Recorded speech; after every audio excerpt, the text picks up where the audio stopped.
Eerily haunting true stories about remote abandoned locations rich in history. Come with us in our travels from state to state, if you dare. Be the last time anybody sees us alive. I don't know where she has us, but we're going to call them through. Hello? Gina, there is a beehive over there. Do you see that in the hole? Buckle up, Buttercup. Welcome to 50 States of Madness.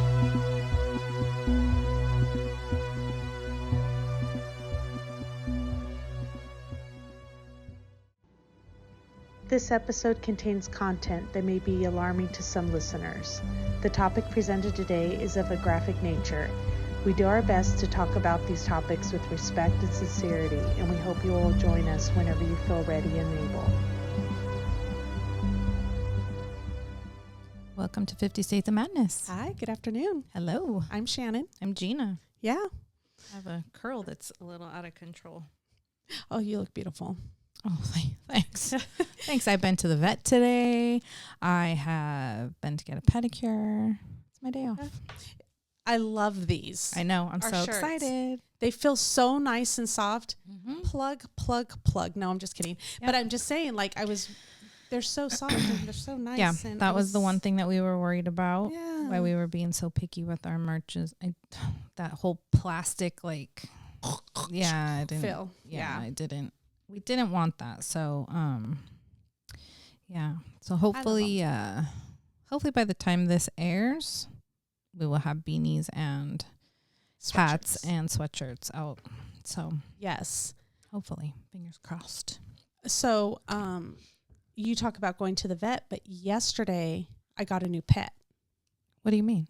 Oh, the video you sent me today? Yes. Oh, good Lord. So at work yesterday. No. Thank you. Where I work, the building is near a park and has a huge field, and maybe we shouldn't leave our doors open, but I went walking to the office next door and a huge rat was sitting right there. Can I tell you that I used to have one as a pet though? I think he was a pet because he was not afraid of me. He came towards me. Yeah. I think he was a pet and maybe he got too big for them. Yeah. And they let him go, or he escaped. Yeah. Whatever the reason. But he definitely wasn't afraid of me. So I got up on a table desk and I got a broom and I just wanted to get him out because I didn't want to lose him in our offices. So I tried to get him out really gentle. And he looked at my broom like he wanted to run up it. I was like, oh no, we don't need the broom then. But I tried to get him out, and I did. I got him out. I chased him around the building. I tried to get him back into the field, go into the field, little guy. And he just kept doing circles around our building. Yeah. He was staying against the wall. He was taking me for aerobic adventure. So, and then I want to get into it some more, but I don't know who listens. But yeah. We can talk about it on our Patreon episode. Yeah, we'll talk about it there because... Yeah. So anyways, I didn't see him today. He didn't visit us today. Did you give him a name? Happy about that. I did not. Oh, you need to name him. My I rat's name probably was should. Coolio. Oh, how cute. He was very cute. He used to lay on the pillow with Trey and watch TV with him. And Oh, what happened to him? he died. Oh. Yeah, it was when Trey was little. He used to... They didn't bite? No. Huh. We used to hold him all the time. He was given to me by a friend of mine named Dan. And he was good size. And he was just in his cage, and then we would take him out and he would just chill on the pillow. Or Was he white or gray? he was white. Yeah, white's a little bit cuter than the gray ones, I have to say. Yeah, he was white. And are they clean? I mean, we cleaned his cage. He wasn't ever out long enough to pee or poop anywhere. Yeah. But yeah, we handled him enough so he didn't, bite or nip at any of the kids or whatever. Yeah. But yeah, he was cool. Oh, We had him for quite a few years. okay. Yeah. I couldn't do it, but okay. Yeah, he was very cool. I look at them and I get so scared. And then he started jumping, hopping. He did the hop thing. And I was like, I was done. I was like, and then as he was running towards some parents who were picking up their kids, and he was running towards them. And the secretary, she's so cute. She was trying to downplay it. She's like, oh, just stay back. You know, there's a little mouse. And one of the moms looked and she's like, that's not a mouse. That's a rat. And I'm like, it is a rat. I was trying to keep it away from the kids and not getting into the kids' classrooms. Yeah, because you don't know what, I mean, they are rodents at the end of the day and they're dirty. You don't know. Yeah, you don't know what they're carrying. Yeah. But anyways, that was my adventure. Oh, so our new pet. Fun. And yeah, maybe I'll give him a name. If I see him again, I'll name him. Yeah. So, but we have a really interesting story, and maybe people out there know about it, but I didn't personally. I didn't either when you brought it to my attention. I had no clue, but I am going to do the story, or we are going to do the story on Karen Elisa Grammer. And if you don't recognize that last name, you will in a bit. Yeah. So Karen Elisa Grammer was born on July 15, 1956 in New Jersey to Frank Grammer Jr. and Sally Cranmer Jr. I can't even say it because it's Sally Cranmer Grammer. It's because of Cranmer Grammer. Cranmer Grammer, who were both musicians. She had a brother who was also a year and a half older than her, named Alan Kelsey Grammer. So that name should sound familiar because he is a famous American actor, best known for his character Frasier on the hit series Cheers that ran from 1984 to 1993. And then they did the spinoff show Frasier that ran from 1993 to 2004. I love that show. I love Cheers. Yeah, I did too. I wasn't a huge fan of Frasier, but oh my God, I love Cheers. Yeah. I think I watched both of them. Oh, I really liked both of them. But Kelsey Grammer was born on February 21st, 1955 in St. Thomas, U.S. Virgin Islands. His parents owned a restaurant called Greer's Place, and his father owned and edited the Virgin Islands View magazine. However, his parents divorced when Kelsey was only 2 years old, and his mother moved back to where her parents were living in New Jersey. And that's kind of where they came from, too. They came from New Jersey and moved down to the U.S. Virgin Islands. That was where his sister Karen was born. They were raised by their mother and maternal grandparents. When Kelsey was 12 and his sister Karen was 10, the family moved to Pompano Beach, Florida. Sadly, 2 weeks later, his grandfather died from cancer. Kelsey and Karen still remained in contact with their father, who remained in St. Thomas. However, 1 year after his grandfather died, their father was shot and killed trying to protect his property. He was only 38 years old. Oh my God. He was young. Yeah. After the death of Martin Luther King on April 4th, 1968, racial tensions built up on the U.S. Virgin Islands.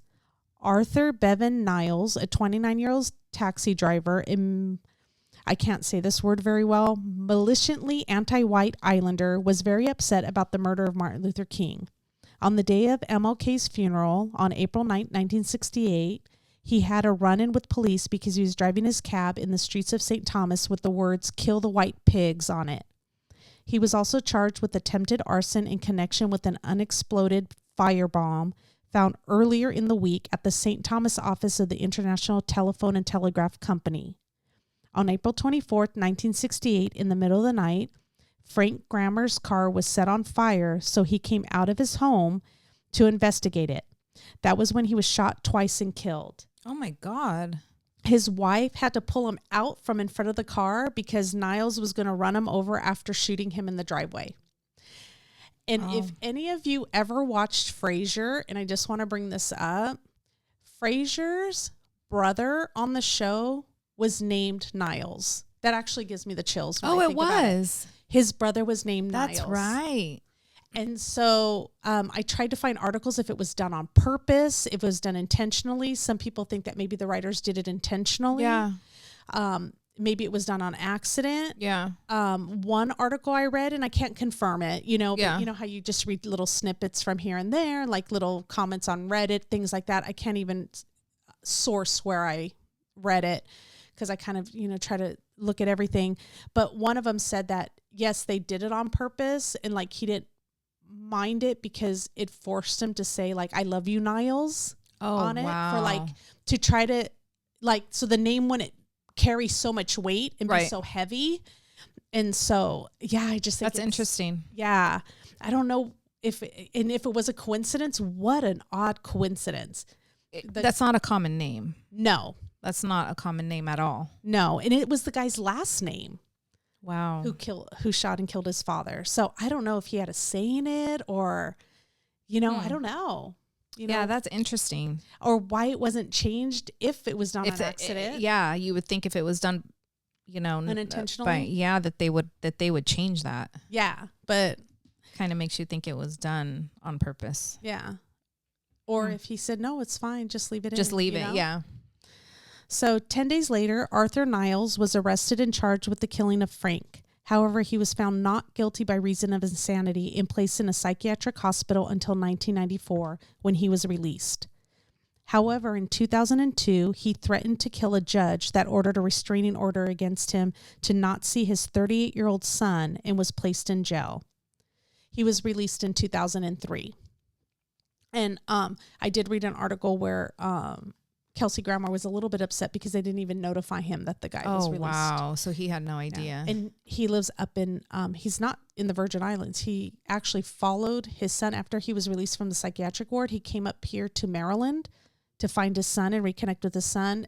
Initially, his son didn't want anything to do with him. And so I guess that's where the restraining order came into play. Yeah. And then he had threatened to kill the judge, went back to prison. Well, he went to prison until 2003, until his release. Wow. So, yeah.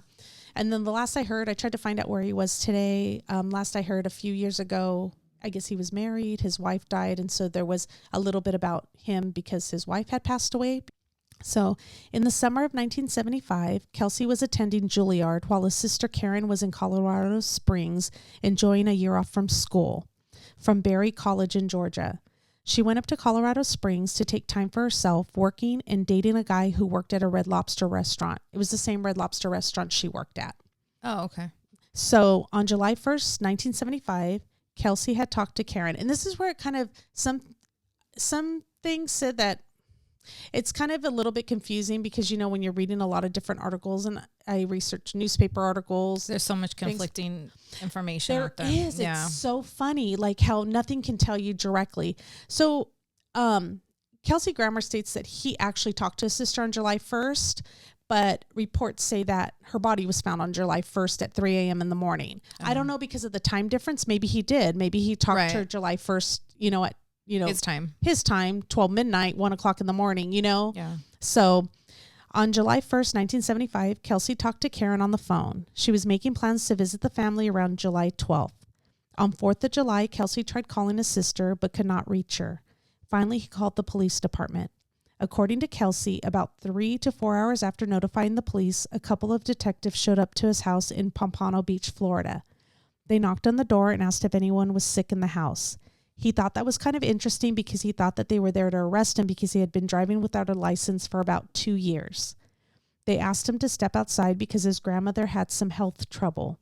They took him to the patrol car and they proceeded to tell him that they have a Jane Doe that they believe was his sister in Colorado Springs, and if he could fly out there to identify her. This is where the pieces of that horrible night start coming together. Apparently his sister had gone to the Red Lobster where her boyfriend works to wait for him to get off from his shift. She was waiting outside when 3 men showed up with the intention of robbing the place.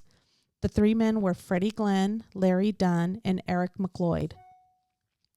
Freddie was just 17 years old and had just moved to Colorado Springs, running away from an abusive father. His aunt worked in Fort Carson, Colorado. Because Freddie had a white Oldsmobile, he became very popular since most of the soldiers could not afford to buy a car. He fell into the wrong crowd.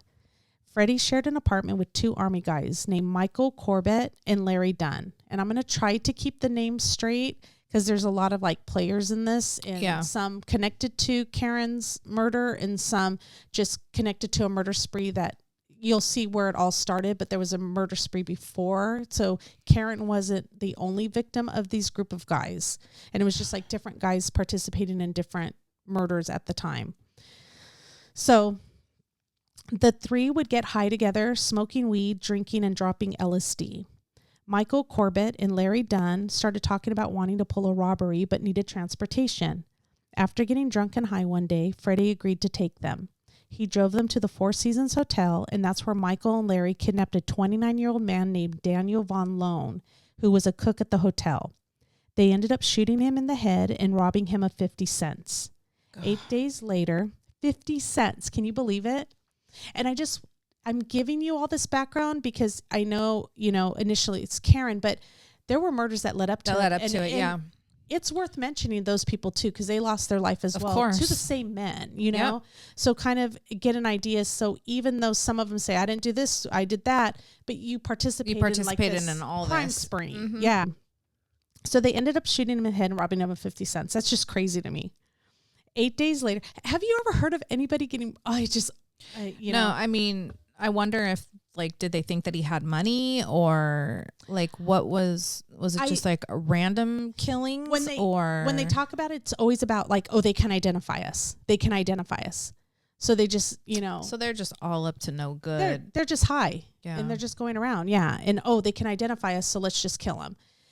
And they kind of point blame at each other on whose idea it was or who did, of course. But so 8 days later, 19-year-old Winford Prophet approached Michael about buying some weed. Michael arranged to meet him at a park, and Freddie agreed to drive him there. That's where Michael stabbed Winford to death with the bayonet just because he wanted to know what it felt like. And just a little background on Michael, which I didn't really go into. He was in the military as well. And there's some history where accusations that he actually killed a guy while he was still in the military too. So these guys were just nothing but trouble. Yeah. He probably was suffering from, Yeah, the post-traumatic stress. Yeah. So 3 days after the murder of Winford, Freddie, Larry, and Eric were getting high at the apartment. It was during this time that plans for the robbery of Red Lobster took place. They drove to the restaurant, and Freddie again was waiting in the car while Larry and Eric went into the restaurant. They saw Karen sitting outside the restaurant when they walked in. The two men lost their nerve and walked back out of the restaurant. Afraid that Karen would be able to identify them, Larry grabbed her and forced her into the car. She tried to resist, but he showed her a gun, and she got into the car. The men then drove to a 7-Eleven, and while Freddie waited in the car with Karen, they robbed the store for $60 and some cheap jewelry. They took Karen back to Eric's apartment, where she was taken into the bedroom by Freddie. While they were in there, Larry and Eric talked about what they were going to do with the girl. According to Larry, they didn't want to kill the girl. They were just going to drop her off somewhere, and if Freddie wanted her dead, that he would have to do it himself. When Freddie came out of the room about 30 minutes later, Eric went into the room, and Larry and Freddie proceeded to talk. Larry told Freddie that he and Eric did not want to kill the girl. When Eric came out of the bedroom, Larry went into the bedroom and had sex with Karen. And the reason why it's so detailed with Larry, like he said he had sex, because this is Larry's testimony as to what took place and what was happening. So Larry stated that when they were done and ready to leave the apartment, Eric gave Freddie the knife. Freddie, Eric, and Larry get back into the white Oldsmobile with Karen and drive her to a dark alley near the Wasatch Mobile Trailer Park, where he stopped and turned off the car. Freddie got out of the car's driver's seat and grabbed Karen from out of the back seat of the car. Giving testimony on the stand at Freddie's trial, Larry stated that Glenn told Karen to raise her hand, and he heard a click and saw two bodies in motion. It sounded like something was being twisted on bone or rock. She was falling, and he fell with her. After struggling on the ground, Larry heard a little scream, and it sounded as though Karen was gargling, and the last he saw of her, she was on the ground. Freddie got into the car, and they drove away. Freddie told Larry that when he struck Karen in the throat, his finger slipped into the hole. Karen's lifeless body was found in the early morning hours of July 1st on the back porch of a trailer. It appeared that she had crawled up the steps and reached for the back door handle for help. Police photos show a bloody handprint on the wall inches away from the doorbell. Oh my God, that's heartbreaking. Yeah. Ugh. Unfortunately, the homeowners were not home. It is estimated that it took her anywhere between 5 to 10 minutes to die. That's a long sat here time. So if somebody was home, I'm wondering if she would have been able to be saved. Do you know what I mean? Like, I don't know. The life-saving, like, gotta run through your mind. Yeah. Oh like, my God. If somebody could have got there in time to stop the bleeding. That's heartbreaking. Yeah. Freddie was convicted and sentenced to death by the gas chamber on March 17th, 1976 for the murders of Daniel Von Loan, Winford Prophet, and Karen Grammer. Larry Dunn, who Freddie claims actually killed Karen, struck a deal with the DA to testify against Eric and Freddie for full immunity on 3 first-degree murder charges. He is the one who pointed the finger at Freddie. Yeah, it's just the blame game now. And I did at one point find something because I know Larry Dunn did serve time. Mm-hmm. I just don't know exactly what he served time for. I tried looking for it. Yeah. And it's funny too. You know, I tried to look up, just a little side note, but I tried to look up, you know, like Larry Dunn, you know, murder, you know, and another Larry Dunn pops up in Florida for killing a woman who he says gave him HIV. Oh, wow. I couldn't find, I probably could have found if the birthdays matched or whatever. I don't think it's the same Larry Dunn, but it's funny how it's like sometimes when you Google names of murders, several of them with the same names pop up. When they have like pretty common names. Yeah. Oh, yeah. That is, it's amazing. The night of Karen's murder, according to Freddie, he never touched Karen. He states that he was just the driver and that he never harmed anyone during the entire crime spree. When they drove to the restaurant, he waited in the car for about 15 minutes, and the next thing he sees is Eric and Larry running back to the car with Karen and Larry yelling, "Drive." When Freddie was asked about the other two murders of Van Loan and Prophet, he states that those murders happened away from his car. He just sat and waited. After that, I don't care if you just sat and waited. You're part of it. You're there. And he kept driving them to different locations. I mean, okay, so you don't know maybe the first time, get the hell out of there after. Yeah. Don't keep driving them around like, oh, where are we going to go next? Yeah. Thank you. Yeah. And I have to say that I think he's the only one left to be able to tell the story. So like at this point, you know, he's speaking out, but he's the only one left to tell it. So he can manipulate it any way he wants to. Nobody's of course. No one's going to check him. Yeah. So after that, he was scared. And since the other two men were older than him, he felt peer pressure to continue to hang out with them. And he felt at this point he had seen too much. And if he disassociated with them, he thought they might go after him, seeing him as a loose end, which I get that. Yeah, I get that. He probably was afraid. Yeah. Freddie ended up moving, but lived in fear. He cut all ties with Michael and Larry. So Freddie also denies Larry's account that all three men raped Karen. Freddie states that Eric and himself never raped her. He found out later that Eric had taken the plea deal for rape. However, Freddie is labeled an S4 offender, which means that he is a non-convicted sex offender based off of Larry's testimony at Freddie's trial. Interesting. I've never heard of that. Yeah. Maybe it's just in Colorado because I've never heard of it either. Interesting. Yeah. A few months after Freddie moved away, all men were arrested for the murders. Freddie says, "If I could have done anything different, I would have picked better friends. I mean, I would have sought advice from somebody, especially in this situation when I found myself in trouble. It's easy now to say what I should have or would have done. I would have done everything I could have done and should have done. The main thing is I would have gotten away from those people at the first sign of trouble." And we just, as a reminder, I'm not making an excuse for him, but he was 18. He was the youngest of the group. The other guys were already in the military. They were coming out. So they had a lot of influential power over, like a lot of peer pressure. Peer pressure. I mean, they talk about it. Yeah, they say peer pressure. You can still, 18 years old, get away. And I just feel like. Or call the cops. Like the first time know better. Yeah. You know better. But also, even after when they all were arrested, Freddie wouldn't turn on Corbett.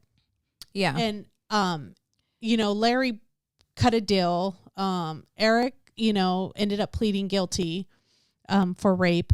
But Freddie didn't want to be a snitch. He didn't want to go to jail as a snitch in jail, he says. Of course. So he didn't turn on anybody. But that's not the place to be. Yeah. You're a snitch, unfortunately. So that's why he says he never stood up for it. Like he never really said these guys did it. He just kind of was hoping that the truth would come out. And it makes sense. Yeah. You know? But to be honest with you, I don't know. I don't know who's telling the truth here. Yeah. Again, I just feel like all of them are just like, he did it. He did it. Like, I didn't do that. Wasn't my idea. Yeah. All of them are equally guilty and they all should have. Yeah. It doesn't matter at this point. Spend time in jail. And yeah, they deserved what they got. Absolutely. So 2 years after Freddie's conviction in 1978, the Colorado death penalty statute was ruled unconstitutional, and Freddie would be allowed to come up for parole after serving just 10 years for each murder, so 30 years total. In 2006, he became eligible for parole.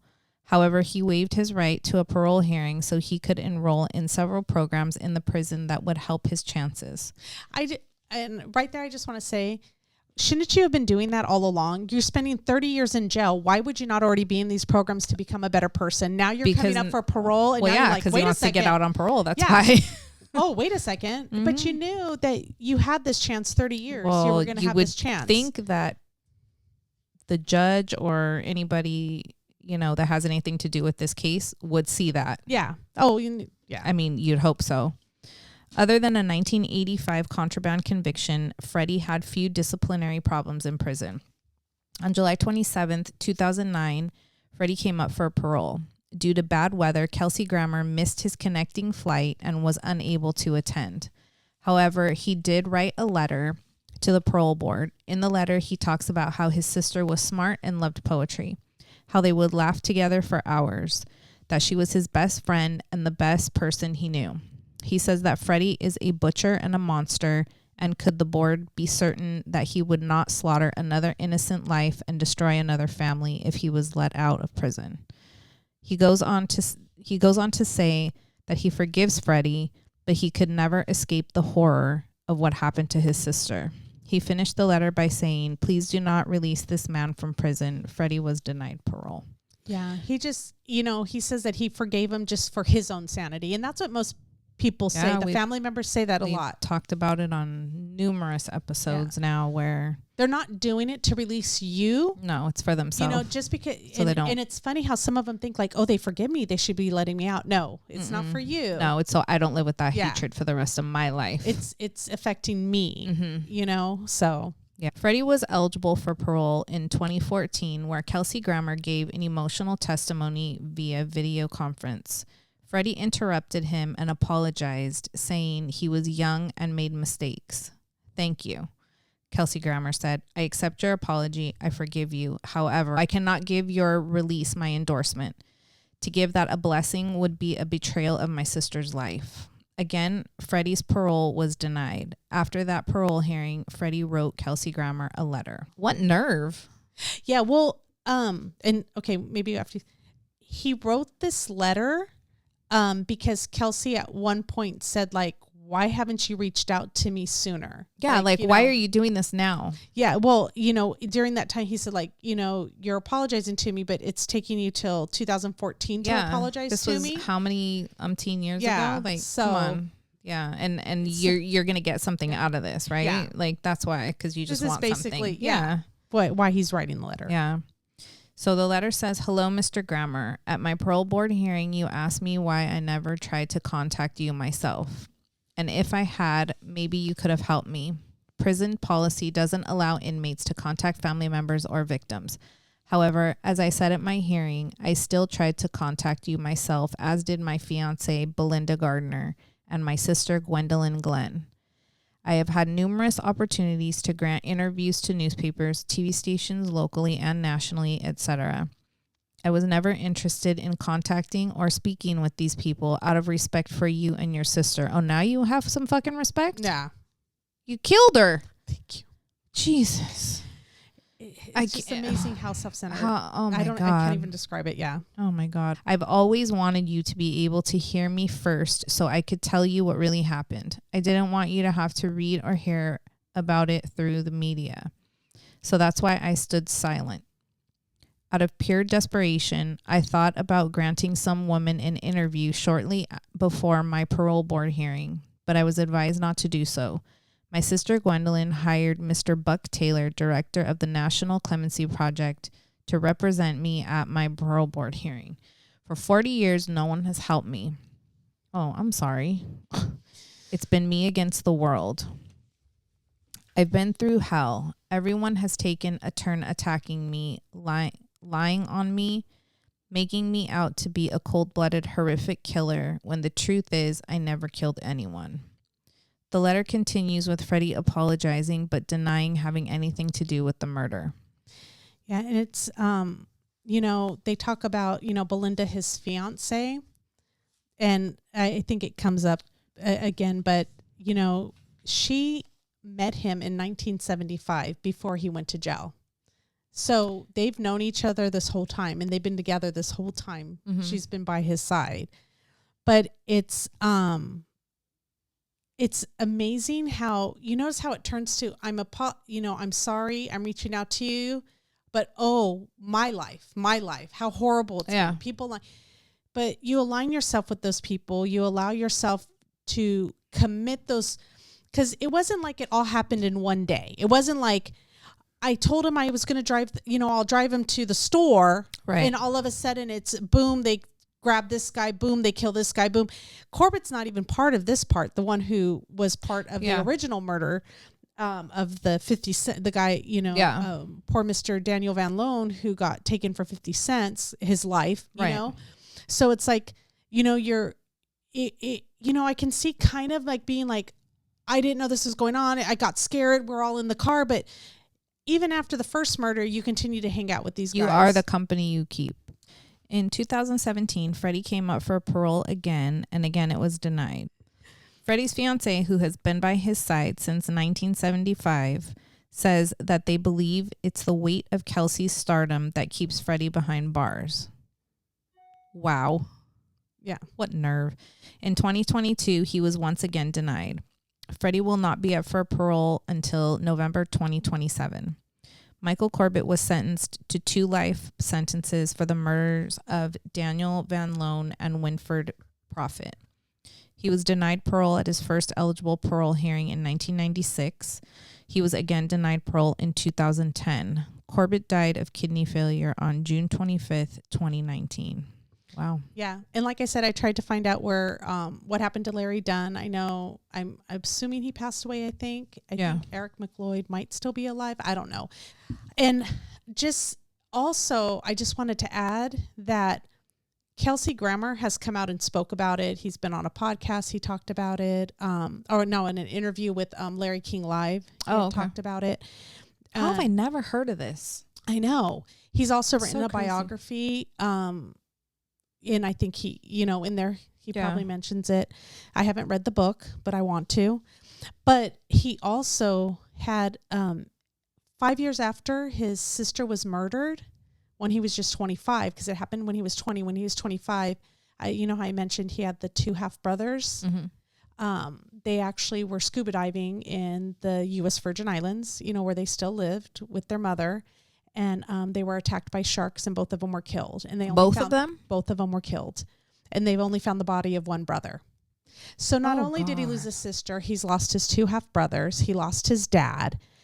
It's just crazy. Wow. I think his mother, I want to say, if I'm remembering correctly, passed away in 2013, but she lived to be older. Yeah. But how horrible. Yeah. That's terrible. He said that at one point, I think an uncle or something had said, the Grammer family is cursed. And he says, I don't feel like it's cursed, but we have endured a lot of tragedies, Yeah. So, yeah, wow. I feel really bad. It's so interesting when you brought that story up that I had no idea. I had, and they kind of talk about, because he said that, when he was doing Frasier, Cheers, Frasier, he was known to be a drinker. Yeah. And he says, I think I self-medicated. Like I did drugs. I'm sure. And I did alcohol. I'm sure. A lot of self-medicating. So, I'm sure. He's trying to be the best possible person he can be. Yeah, now. of course. But yeah. Yeah, you can't blame him. I found out about it because I was reading a People magazine article. Yeah. And they kind of just briefly touched on it. Like, his sister was murdered, in 1975 or, in 1975, I think our 18-year-old sister was murdered. And I'm like, wait a second. Like, and then when you start digging into it and you start finding out his dad was killed, his brother was killed, the guys that were behind it, and it's just, it's a really interesting story. I can't believe that, as big as he is, that I've never heard of that. And he's tried to make it to every single parole board hearing. I couldn't find anything really on the 2022 hearing. I tried to look up the Colorado records, of the board and stuff, but I feel like if he's been denied every time, he's going to continue to be denied. And I hope so. And I don't think it has anything to do with his fame and stardom. I don't think so. I don't think it has anything to do with that. It's the crimes that were committed. 3 people lost their lives. Yeah, it's just what it is. You were there when it happened, regardless if you were part of it or not. Yeah, doesn't matter. You were part of it. Yeah, and he didn't get charged. He was never charged with the rape, even though he was accused of it. But like it said, like there's something called like, an S4. Yeah, I never heard of that. Yeah. That's interesting. I'm gonna have to look that up and see if that's just there or if that's ever like in all states. Yeah, I had never heard of it either. So yeah. Well, thank you for joining us on this episode. And let us know if you heard about it. Yeah, I'm curious to see if people have heard surprised. about it. Yeah, because I had never heard of it. But yeah, please leave comments and let us know if you're familiar with this case. We're going to be doing an overnight stay at the Last Bookstore. I'm excited. Here in downtown LA. In the Horror Vault. Yeah, we're going to be staying the night in the Horror Vault, having a little slumber party. Yeah.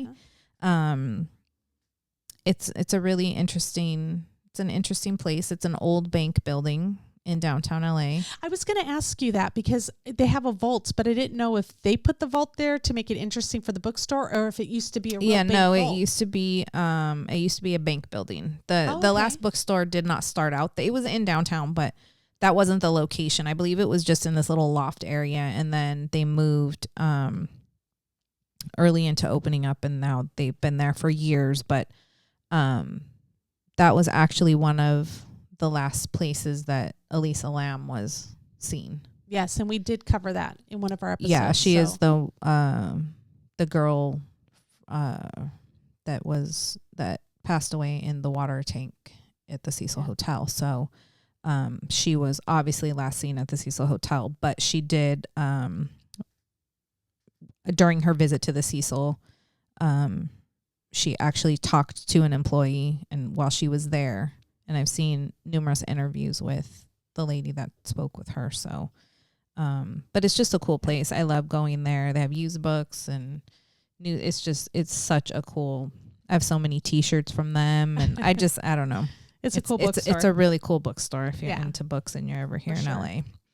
So, we will be doing that in a couple weeks. Yeah. And if you would like to follow us on social media, we're on TikTok and Instagram at 50 States of Madness.